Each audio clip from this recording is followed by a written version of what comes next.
हमारे विचार ही हमारी दुनिया बनाते हैं। गौतम बुद्ध ने कहा था कि हम जो कुछ भी हैं वह हमारे विचारों से ही उत्पन्न होता है।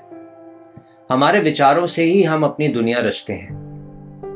पूर्वी ऋषि मुनियों का मानना है कि ये संसार एक माया है, एक भ्रम है। वे इसे सिर्फ मानते ही नहीं बल्कि जानते भी हैं।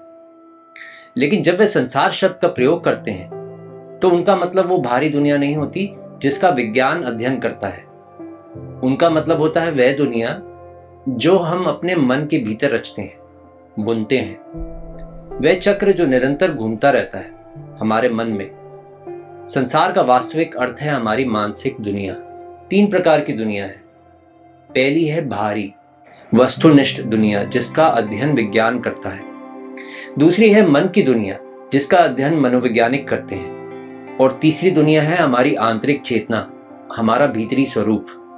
बुद्ध हमें हमारे सबसे गहरे केंद्र की ओर लेके जाना चाहते हैं, लेकिन हम अपने मन में इतने उलझे हुए हैं कि जब तक हम अपने मन के जाल से मुक्त नहीं हो जाते हम उस तीसरी सत्य दुनिया को नहीं जान पाएंगे। इसलिए वे कहते हैं हम वही हैं जो हम सोचते हैं। हर कोई अपना मन ही तो होता है। हमारा पूरा अस्तित्व हमारे विचारों से ही उठता है। एक पल के लिए कल्पना करो कि सारे विचार विलीन हो गए, फिर तुम क्या हो? कोई उत्तर नहीं आएगा।